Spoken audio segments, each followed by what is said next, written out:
اختراعات الصين مش بتخلص واحنا معاهم ووراهم.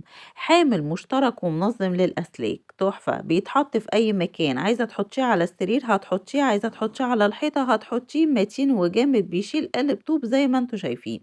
وكمان تقدري تحطيه في أي مكان، الدبل فيس بتاع أي حاجة من الصين تحفة.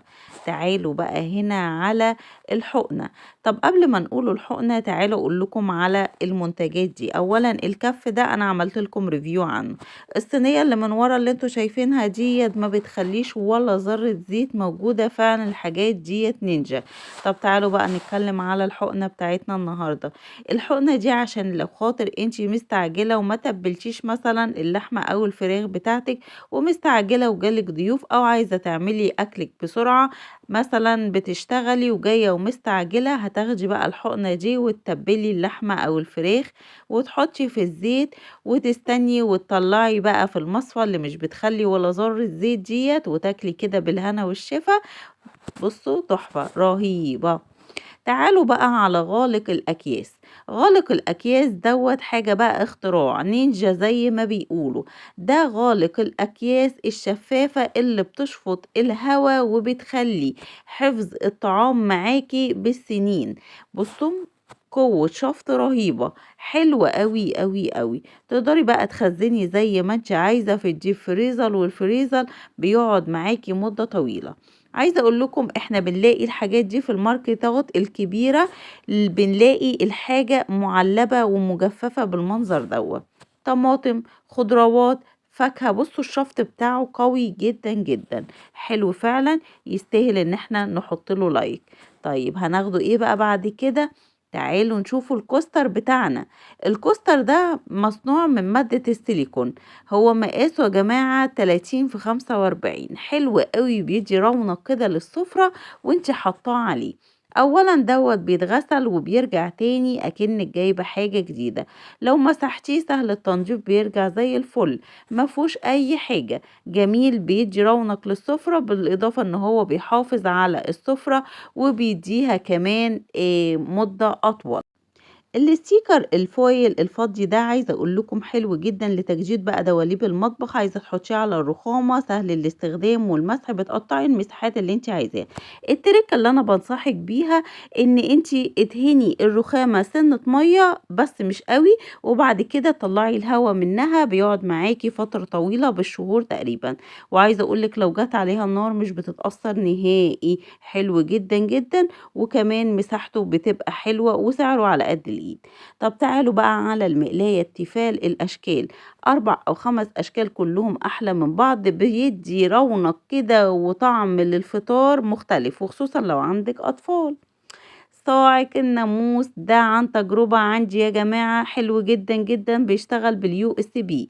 منها سهرية، منها اباجورة، منها حاجات كتيرة حلوة قوي قوي، هبقى اصوره لكم وانزله لكم برضو على القناة عندي. حلو، جايباه من فترة طويلة، مش بيخلي ولا ناموسة في البيت. وكمان بتحطيه في الأوضة بيبقى زي السهارة كده، جميل جميل جميل. وزي ما قلت لكم هو بيشتغل باليو اس بي، سهل التنظيف، الجزء اللي من تحت ده بتشيليه وبتغسليه وبتنضفيه وبترجعي تركبيه تاني. لا رهيب ده، يستحق بقى منكم لايك وشير. اللي لسه ما اشتركش في القناة بسرعة يشترك ويعمل كومنت حلو ويقولي ايه رأيكم في الريفيوهات اللي انا بعملها لكم.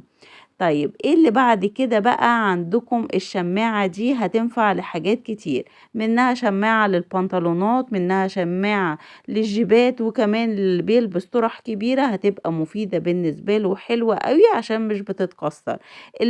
المادة المصنوعة منها هي المعدن، يعني وداعا ان هي تتكسر منك، لا بتدي كمان مساحة في الدولاب حلوة قوي ومتينة زي ما قلت لكم عشان مصنوعة من المعدن. الصبانة بقى دي تحفة.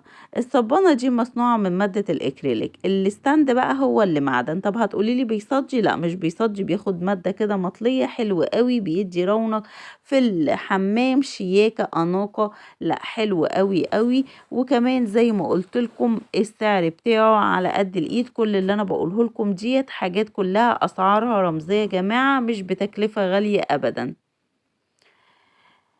حلو كمان في التنظيف. بصوا بقى، الشماعة دي جميلة جميلة جميلة. الشماعة دي اسمها شماعة هوك شفاف، عشان لو راح تشتري تعرفي انتي بتقولي له ايه. اسمها شماعة هوك شفاف مرنة. عايزة اقولك انسي بقى ترتيب المطبخ والحمام، ما بتنزلش ابدا ولا بتقع، لان الدبل فيس بتاعها قوي جدا جدا جدا. الفرشة أم خزان بقى ديّة للي عايز يحافظ على إيده فترة الشتا، استخداماتها كتيرة زي ما أنتم شايفين، تستخدميها في الحمام، تستخدميها في المطبخ، وكمان تقدري إن أنتِ تغسلي بيها أي حاجة أنتِ عايزاه، سواء بنطلون جينز، سواء مشاية، سواء أي حاجة. استخدامها حلو، بتحطي الصابون السايل فيها من فوق من الفتحة اللي فوق، وبتقدري تتحكمي في الجزء اللي بينزل من الصابون السايل. جميلة، دي من الحاجات النينجا اللي عجبتني جدا في اختراعات الصين. يعني حاجات فعلا حلوة بتسهل علينا في الاستخدام لو انت مش عايزة تستحمل ايدك المية الساقعة. وصلة الحنفية اللي بتتحرك وبتلف 360 درجة، عايزة اقولك هتوصل لأي مكان. اللي عجبني بقى فيها ان انتي عايزة تملي حاجة بتمليها، عايزة ان انتي تغسلي شعرك، عايزة تغسلي وشك من غير ما ايدك تتلمس، عايزة اقولك بتلف زي ما انتوا شايفين في كل الاتجاهات. حتى بصوا غسلت وشها وشعرها من غير ما ايديها تلمس المية. لا بجد دي اختراع اختراع اختراع. عايزة أقولك كمان بتنظم قوة ضغط المية، وفيها خاصية التحكم في شكل المية بينزل ازاي، لو انت عايزاها مستقيمة بتنزل ازاي، لو انت عايزاها بالدش او بالرش برضو بتكون اكثر انتشارا. تحفة لغسيل الخضروات بقى، لو انت عايزاها في المطبخ، لو انت عايزاها في الحمام، تنفع للاتنين. بجد تحفة حكاية يعني. تعالوا بقى نتكلم شوية عن الباسكت ده. الباسكت ده ممكن ان انتي تستخدميه في الحمام، وممكن تستخدميه معاكي في المطبخ. ده الترند، ده الشكل الجديد بتاع 2023 و24. لا جامد حلو. لمامة الوبر دي معدن بيد بلاستيك، ليها وجهين. عايزة اقول لكم مين دلوقتي عندنا مش بيربي قطة او بيربي كلب؟ كلنا بنربوا دلوقتي قطط، والمشكلة دي بتواجه كل البيوت. وصلنا لاخر الريفيو بتاعنا، استنوني في ريفيو جديد. باي باي ومع السلامة.